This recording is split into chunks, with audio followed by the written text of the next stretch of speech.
If you're experiencing issues with voice chat not working in Fortnite, follow these steps to troubleshoot and resolve the problem. Step 1. Check your audio settings.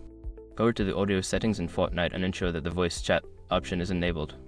Make sure the input and output devices are correctly set to your headset or microphone. Step 2. Verify your platform settings.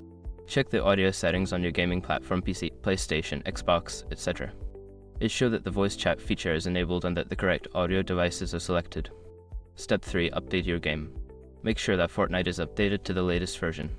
Sometimes bugs are fixed in updates that can resolve voice chat issues. Step 4. Restart the game. Close Fortnite completely and restart it. This can help refresh the game and resolve any temporary glitches affecting voice chat. Step 5. Check network connection. Ensure that your internet connection is stable. A poor connection can lead to issues with voice chat.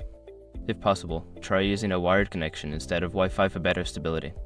By following these steps, you should be able to resolve any issues with voice chat in Fortnite. If problems persist, consider reaching out to Epic Games support for further assistance.